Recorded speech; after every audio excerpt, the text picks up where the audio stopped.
Atlantis. Right. More often. And you've been saying for quite some years, like it's a return to paradise. And so the only question I wanted to ask you, and just see where it goes from there, is the miracle question. Like, suppose a miracle happens, you go to sleep tonight and tomorrow you wake up and everything's different. What do you see? Like, what is this paradise? And how would that look up in this world? Whatever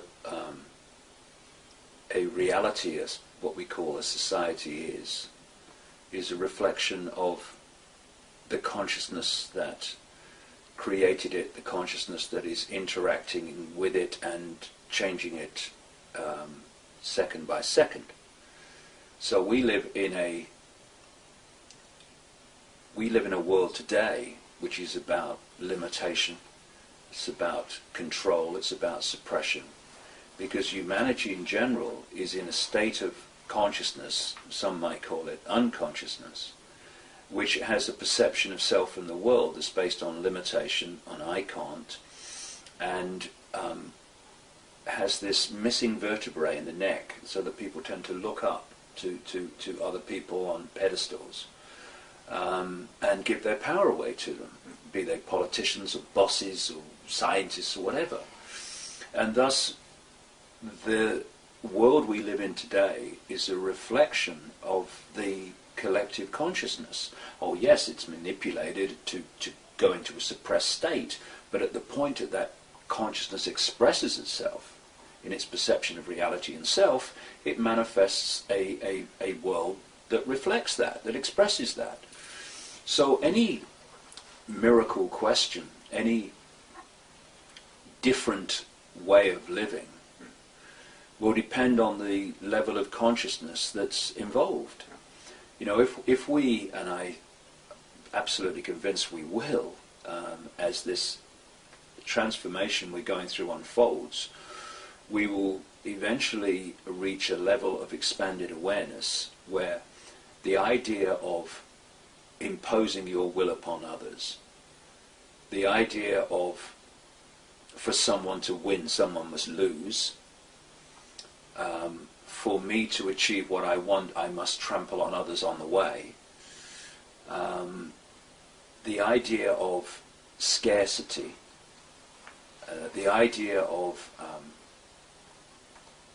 accumulating more and more things as symbols of success, the idea that fame or money, wealth is a symbol of success.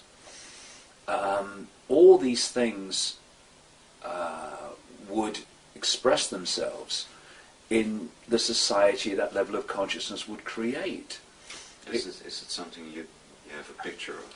Like, how would it be different? Well, I mean, the only thing that we can all do is picture in our minds how we would like it to be, and how we would like it to be maybe different in detail to others, and that's great, because diversity and expressing your uniqueness is what oneness, infinite awareness is all about. It's all about all possibility. And indeed, you know, bringing that in, it would be a society in which all was perceived to be possible, instead of what we have today, because of our state of awareness, in which we tend to concentrate on what's not possible. We tend to concentrate on the limitations of possibility, rather than with an expanded consciousness, you then take that expansion into the realms of far greater possibility, to the point where you are so expanded in your awareness of self and reality that you are in that realm where anything becomes possible. You know, people talk about things like infinite consciousness, infinite awareness. They use terms like all that is, has been, and ever will be, or ever can be, and people from a limited sense of perception go, well, that's impossible. You can't have something that is, has been, and everything that can be. But what are those words in a roundabout way describing? They're describing a state of all possibility, and it's worth emphasizing the obvious, but we so often miss the obvious. Infinity means without limits. It means there are no limits to possibility. And that is at the most expanded level of infinite awareness. That's what we're dealing with.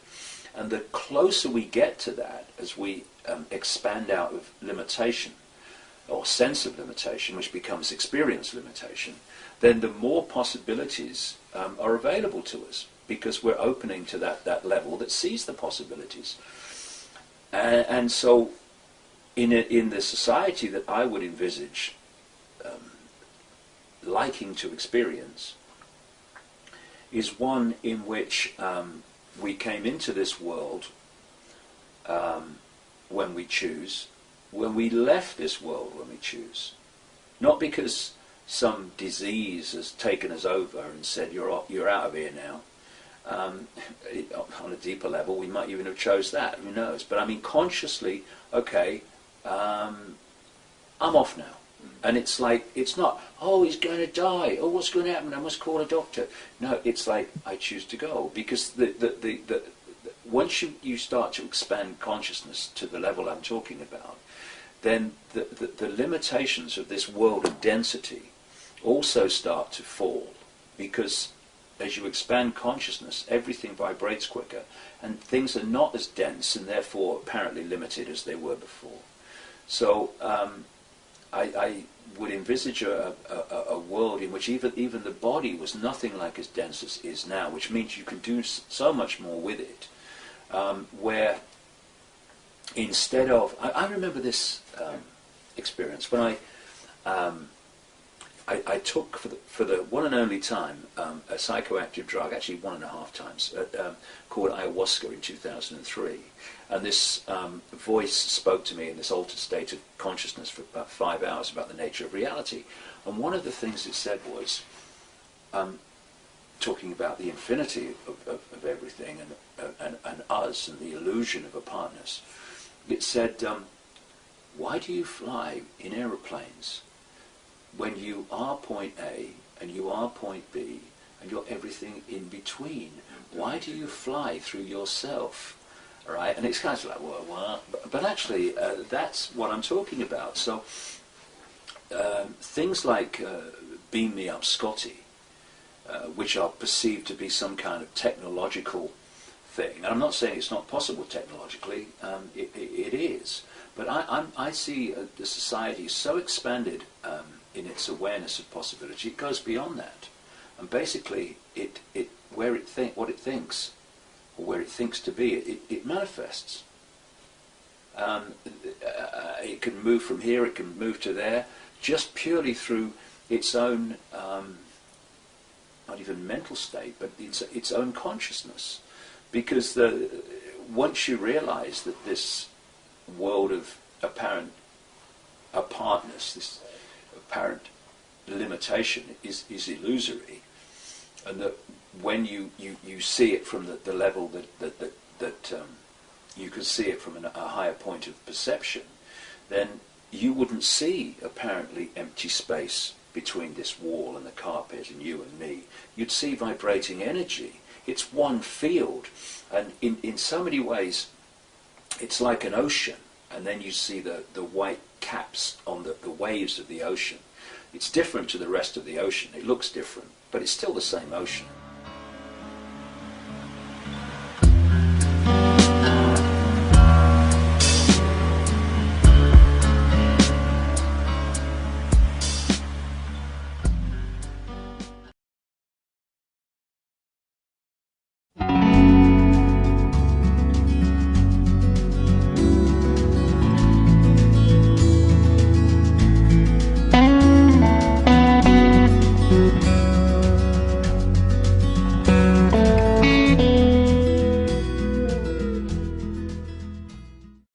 Just like holograms coming out of this unified field of awareness, of consciousness that connects everything, and you can move through this with your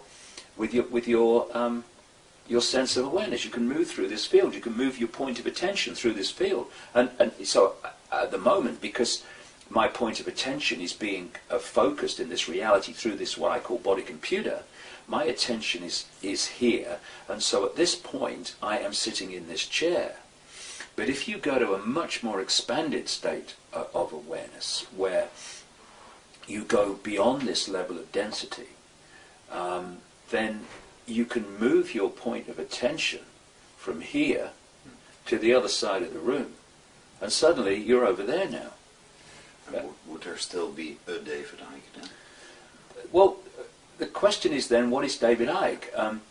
David Icke is an experience that my infinite awareness is having. So, in the simplest terms, it's a point of attention.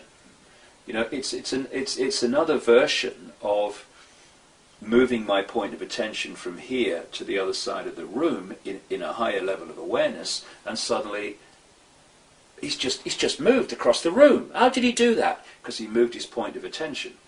And when I came into this reality, just like you and everybody else, my point of attention in my experience became, I am David Icke, born in Leicester in 1952, and you go through his story of that life, and you identify with his story.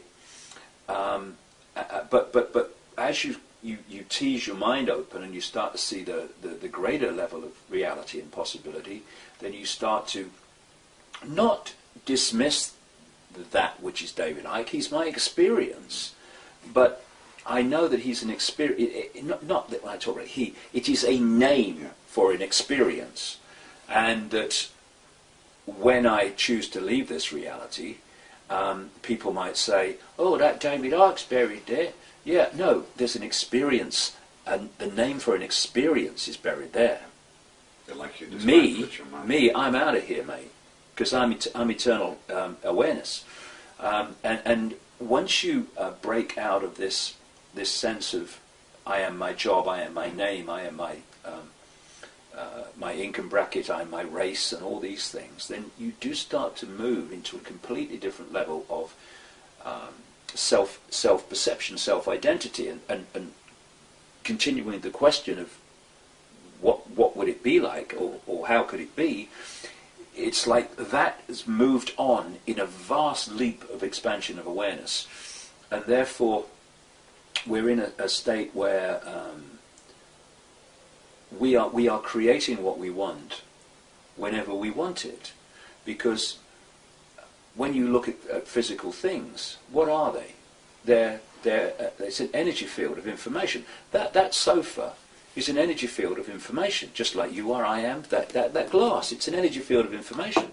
If you could see that in its prime state, which is waveform information, like everything else is, it would just be a vibrating field. And it takes that form because the information is encoded to be decoded into that form. And therefore, if you can reach those levels of awareness, and therefore potential, where you can create those information fields, you can literally create a sofa, a glass, anything in your reality. No shortage.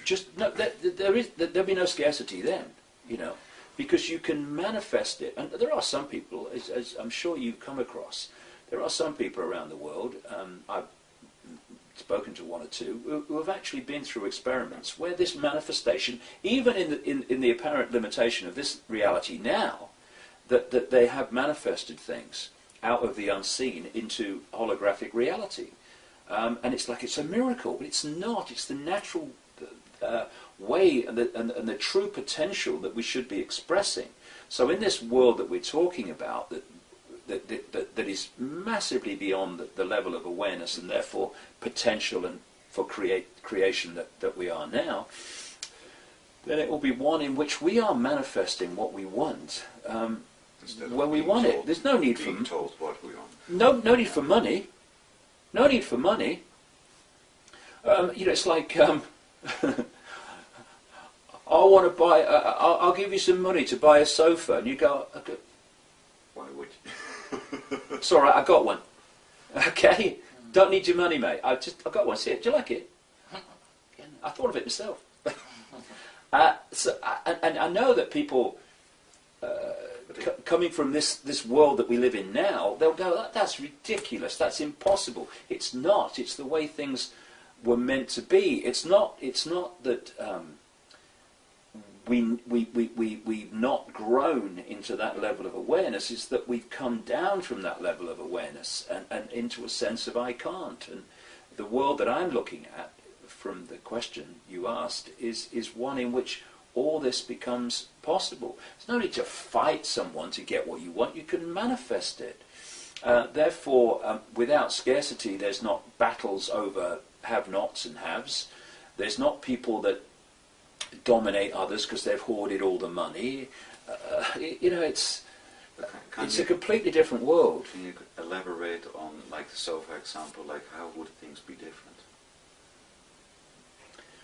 Well, at the moment, we live in a world which is basically system generated, where the system decides what we can do and we can't do overwhelmingly. It's trying to do it more intensely all the time. And therefore, the people, if you like, are pawns of the system. That they are the manifestation, in terms of the way they live their life, of the way the system has structured this reality, so that people have to be pawns in that structure. The world that I'm looking at, it's a reverse of that. The way society is, or what we call society, is generated not from society to the people, but from individual creativity to the collective. So the collective becomes the opposite of what we have today, which is monumental uniformity. And we live in a world where uniformity has always become, it's almost become something you give someone a medal for. Yeah, you're just like all the rest of us. Well, what a bore. Yeah. You know what I mean? So once we start to access this level of expansion, which leads to a level of self-creation that we couldn't even dream about at the moment, then everybody's expressing their diversity, their uniqueness in what they create, and collectively the society becomes just an infinite explosion of variety, of diversity, of creativity, of imagination made manifest. Because, I've seen over the years where when you're talking about everything being one, and we're all the same one consciousness and oneness, they go, well, that means everybody must be the same then. Just everyone looks the same. No, that's not what oneness means. Oneness is all possibility. So the more we express uniqueness, the more we express diversity of creativity, of perception, of view, the more we are celebrating it all possibility. It's when you come out of that perception of all being one that you move into these bubbles of perception where people do then start to look and behave the same and act the same, because they're in the same bubble of limitation. Therefore, the potential for diversity gets smaller the more your sense of limitation contracts. As you come out of it, whoa, then you the opposite of that. So the world I'm looking at is one of incredible diversity, where every day you're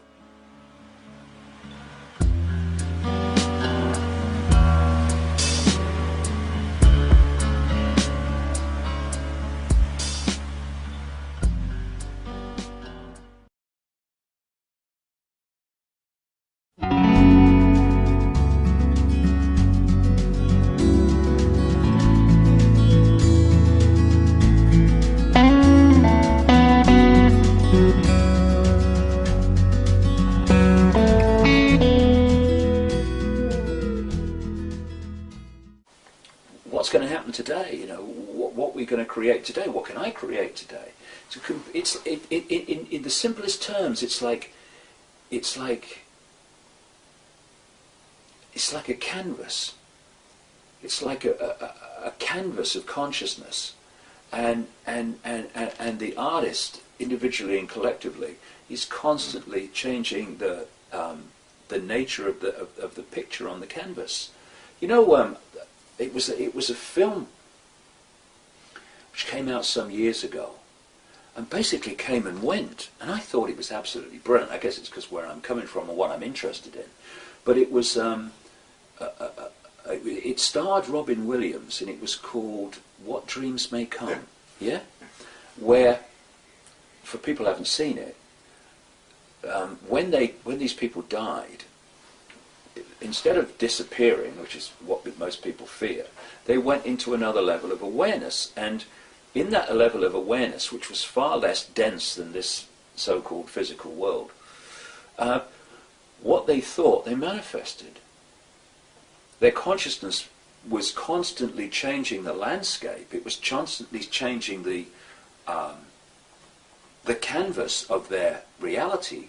As it changed, that changed. And they needed to get used to the speed with which... Yes. You see, Martin Luther King said once, the arc of the moral universe is long, but it bends towards justice. Well, what he was talking about was what people call karma, cause and effect. But if you take that on another level, because of the density of this reality as it is currently, that density makes the arc of creation much slower, or appear to be slower in how we perceive time, than it is in other states of awareness. So we go through this sequence of thought, plans, bricks, mortar, designs, doors, and we create in that kind of slow, dense, laborious process. But when you go outside of that sense of limitation into therefore vibrational states that are much less dense, therefore treacle-like and slow in the way they unfold, you don't create the house brick by brick or door by door. Yeah.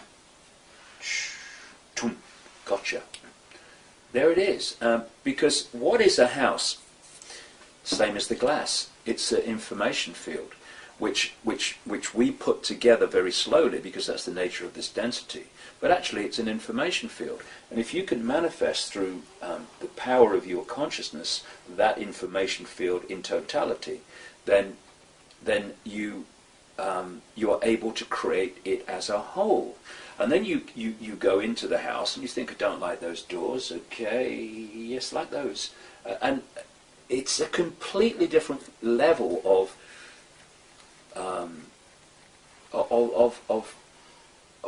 perception of reality, of experience. And you talk to near-death experiencers when they leave the body. Therefore, what they're doing is leaving this frequency range of density and this focus of attention we call the human body. And suddenly they are perceiving over multi-realities. They can create things. I remember one person talking about the fact that he looked down and he saw a body, even though his body was like gone. He'd left the body, but he still had the body. It's like, or the sense of the body. It's like in the Matrix where Neo looks at his body and he says, well, this isn't real, or worse to that effect, and Morpheus says that's residual self-image. Your hair's changed and all the rest of it. And then this person was saying that as this he got more comfortable with this out-of-body state, then the body disappeared and he just had awareness. But if he looked and perceived a body, it came back. And this is the level of reality and creation that we're moving towards. When they talk about this common theme of the fall of man, they weren't kidding.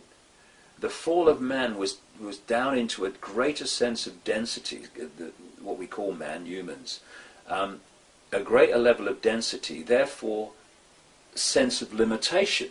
And the sense of limitation becomes the experience limitation. And what we're doing now, we're in this cusp where we're leaving that reality, or sense of reality, and we're moving into a new epoch. It's what they call yugas in Asia, or New Ages, or whatever you want to call it. The fifth And we realm. yeah, we're moving to a much more expanded level of awareness in which things become possible that today would be miracles. But there's no such thing as miracles. They don't exist. What we call miracles are merely a greater understanding of how to create reality. That's all they are. Which can become ordinary. Yes, yeah. Is that the fall of man, that's connected to Atlantis and Lemuria? Well, you know, what I don't want to do is sit cross-legged on a mountain and say, you know, ask me anything. I'll tell you about it. I'll give you all the answers because I know it all. We're trying to get down this rabbit hole and to uncover as much as possible. And when you're talking about things like that, well, you know, there's probably a hell of a lot more to know.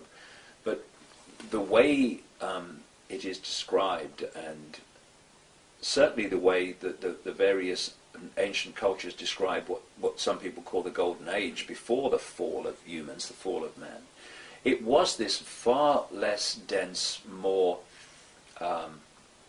expanded awareness state in which things were possible that are not perceived as possible now. Like, you know, when they talk in some of these ancient texts about the incredible long lives that people used to live, and they go, that's not possible. No, it's not possible now. It was, however, possible in a completely different energetic state. And that's what I think, you know, understandably, you know, we're born into this world and we look around and we think this is how it is. But it's not how it always was. And it's not how it's going to be again. You know, we have this perception of time moves forward. Therefore, wherever you are must be at the cutting edge of the story. But actually, you know, it goes like that. There are times of expanded awareness, there's a time of more limited awareness, there's times of suppression and control, there's times of great freedom. And where you come into this cycle, that decides the experience that you have. You know, experiencing suppression and control is also an experience. It's also a way of gleaning more understanding for the level of awareness that's experiencing it. You know, some of the greatest gifts I've ever had in my life have been the greatest challenges. I'm sure it's the same with you. That's what you probably need the David Icke experience for, because otherwise you don't have the material to work with. The other interesting thing about this reality is that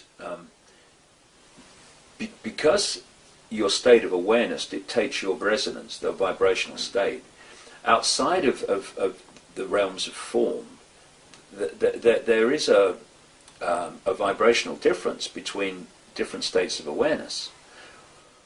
Whereas through these states of form, very, very different states of awareness and consciousness can actually look each other in the eye and interact. Because this is what locks that awareness into the same frequency. And so it's a place of immense potential for experience, really. The more, it's interesting that the more that I tease my mind open to access higher levels of self, as people are doing now, the more I'm enjoying being here.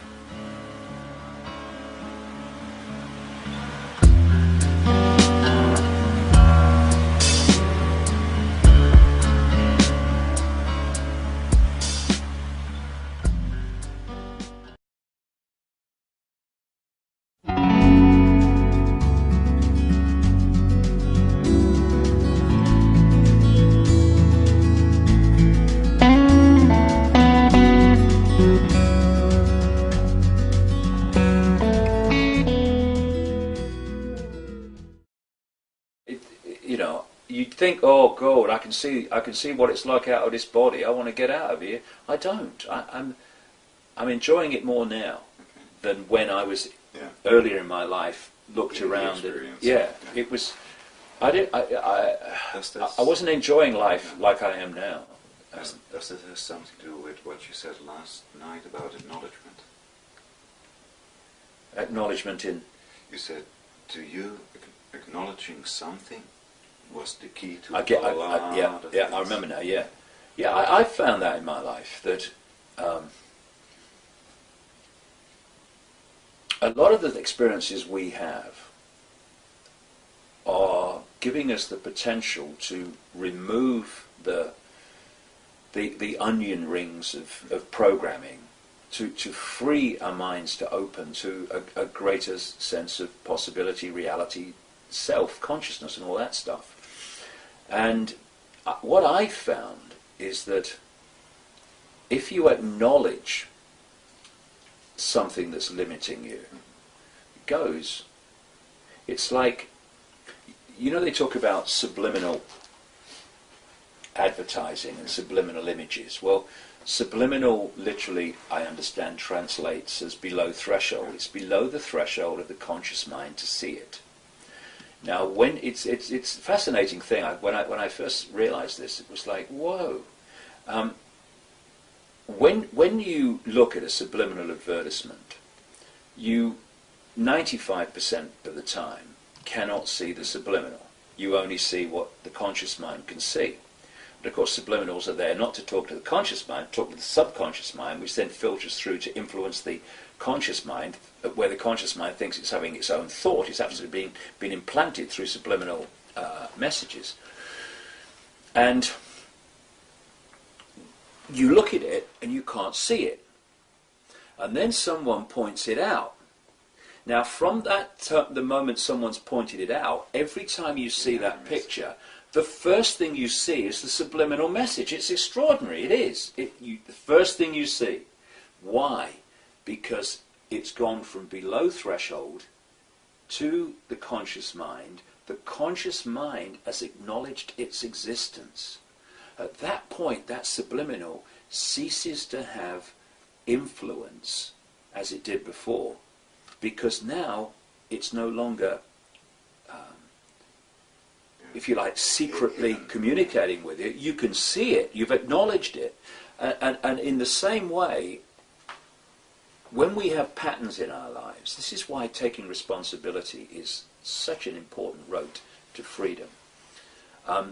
When we have things in our lives we don't like, and we're immediately, it's your fault, it's your fault, it's your fault. Well, what you're saying in effect is, you have power over my life, I don't. But you're also in denial that we're actually, those people or those situations that come into your life are not this guy's life because of something you're putting out.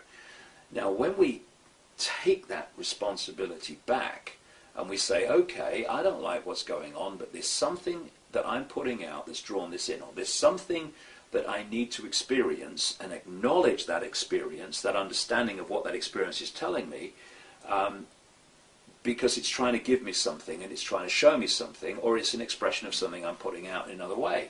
Once you acknowledge why that pattern is in your life and not in their life, what it is about you that's making that, it goes. Because by acknowledging it, as with the subliminal messages, you've brought it into conscious awareness, and once it's into conscious awareness, it's gone. And this is why looking at the patterns in our life, which we don't like, and acknowledging why they're happening to us and not someone else, brings an end to them happening. Because while we're pointing out there, it's your fault, your fault, your fault, what is happening is we're not acknowledging why this is happening to us and not someone else. So what happens? It keeps happening, because that attachment, that connection has not been broken by acknowledging why it's you and not someone else. It's about, taking responsibility for our lives is absolutely prerequisite to taking control of our lives. Do you remember that in 2004 I sent you an article about subliminals on the Dutch television? The one in the Disney and in the... Right. Yeah. Yeah. I used your sex picture. That's flowers. right. Yeah. That's right. Yeah. Well, if you go on the internet, you put subliminals in, and you'll see a picture of flowers. Someone's coming in. Are you all right? You trying to break in? It's like my mother used to say when we were skint when I was a kid. She said, if anyone breaks into my house, she said, I'll help them look. Right. But if you go in and you look at the subliminal of just like flowers and stuff, well, they then point out that actually the word sex is written in the way the flowers are drawn. The space between them makes the word sex. Now, people look at that and it's like, I can't see a subliminal. No, just flowers, plants. And then, when it's pointed out, it's like, sex. It's just, and every time you look at it, it's clear as day. And that is such a wonderful example that when you bring something to the conscious mind, its influence over you goes. And that includes these subliminal connections, these subconscious connections between us and patterns in our life, which can break by acknowledging that the pattern exists in our life because of something to do with us. Would it also provide a way for people to listen to the information you're giving? That one of the, what I can see, automatic responses from hearing what you have to say is pointing again, like it's them that's doing it to us, without looking like what's keeping me in the experience of being controlled, being limited. Well, what I'm saying, in effect, is two things. Well, actually more than two things, but in the way that we're talking here. A, this is how we're being controlled. This is the structure. This is the goal. These are the methods of manipulation. But number two, it's only possible because of us. How can a few control the many unless the many allow it to happen or allow themselves to be diverted into game shows and focus on the basically the pap and the irrelevant, so that they don't see what's actually happening in our lives. This is a whole point that I'm saying. Yes, we need to know that this structure exists. We need to know how it works and how it manipulates us, and we need to understand what its goals are. But we also need to understand primarily that it exists because we're allowing it to exist. And the thing is, it's a simple process really.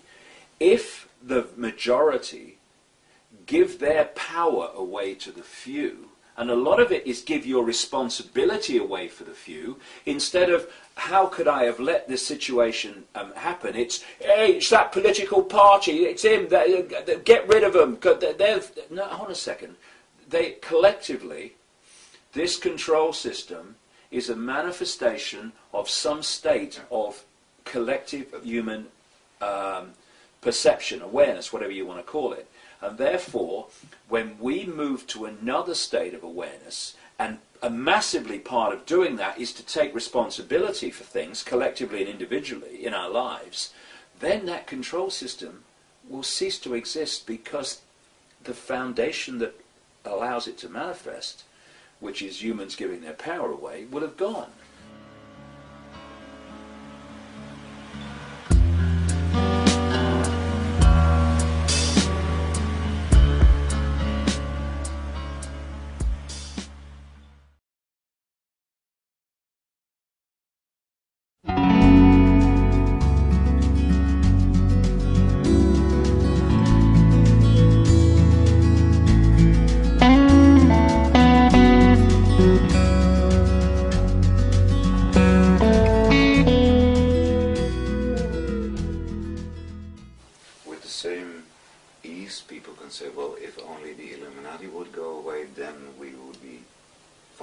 But they can't go away unless we change. That's the whole point. Maybe they just play a very good role in the point of the whole. Yeah, it's like if someone says to you, "So what's going on in the world then?" And then you go, "Well, what level do you want?" On one level, there's banking scams and political scams, but as you go through the frequencies, or as you go down the rabbit hole, whatever analogy you want to talk about, then the same thing starts to take on a different form. And at the level you're talking about now, it's a chicken and egg, in a sense. What came first, humans giving their power away, or a control system to persuade humans to give their power away? The two are probably inseparable. But the key thing is that humans collectively giving their power away, there's an obvious no-brainer outcome to that a few are going to have the power over the many, because the many are giving the power to the few. It's real simple. So yes, like I say, we need to know how they work and how they manipulate and what their goals are, but we need to understand fundamentally that their manifestation, their existence in our collective reality is caused by our state of being. And as we change, that will change. And if we don't change, that ain't going to change. And that is actually the question of, or the answer to a question that comes up a lot, like, what can I do? It's not fighting the establishment, it's not... Well, what you fight, you become, and there's so many examples of that. Well, what can we do at the level you're talking about now? Change yourself, you change your life. If enough of us change, we change the world. Simple as that. So again, and that's great news, because the answers are not out there in some way that we cannot control or cannot influence. The answers are here. Why? Because the world's in here, individually and collectively. And so we have to change, and then the world that we manifest from that changed state of being will have to change, because we are the world and the world is us. This is the real level where things can fundamentally change very quickly. Because if we continue to overwhelmingly, even that which is exposing there's a conspiracy going on, if it stays at that level of banking scams and engineered wars and terrorist events, and it's their fault and we must fight them and we must fight this, and then it's got boom, ba-dum, ba-dum, ba-dum, ba-dum. And when you operate at that level, and it's good in one sense, we need to know these things that are going on, but when you operate at that sense, at that level, what do those people do? They go, I can't see a way out of this. I can't see an answer. What can we do? It's only when you get into the deeper levels of reality and how the world is a collective manifestation of the collective human state of awareness, of consciousness, that you realize that actually we've created it. So therefore, what great news. We can uncreate and create something else. Why? How? By changing ourselves individually and collectively. If you want a world of peace, be peaceful. If you want a world of kindness, be kind. And you know, what would happen if vast numbers of people decided to be kind? What would happen if vast numbers of people decided to be peaceful? What would happen if vast numbers of people decided that they were going to make their decisions minute by minute, day by day, on what they knew to be right and fair and just, rather than what they thought was right for them in the moment, which it turns out longer term isn't right for them at all? What would happen? Then the world would manifest that. Like it would change. John Lennon said, what if there was a war and nobody went? There'd be no war, exactly, you know, and, you know, I'm fighting to stop wars. Well, take your bloody uniform off then and put that sodding gun down. Yeah, you've made a start. So it is, but it's like, and I do understand it to an extent, people get comfort in a funny sort of way in convincing themselves that an outside force or an outside person is responsible for their lives. They're trying to. Yeah. But and it may be like a comfort in the short term. Oh, I don't know. I'm just unlucky me. If it weren't for them, I wouldn't be in this state. Well, that might give you some kind of perverse comfort, but it ain't going to change your state, because unless you recognize that in some way you have drawn that in, then you can't draw that out. It can't happen. And people think taking responsibility for their actions is almost a sign of weakness, whereby I'm admitting to myself I've made mistakes. Well, I mean, what? And I'm wrong. Well, I mean, how do you know? How do you know what hot is? Because you know what cold is, and therefore you can make the comparison between them. So You've had this experience, you've made this decision, now you can see that probably wasn't the best decision. Something's changed, and therefore you make a better decision the next time. That's not a mistake, it's an experience.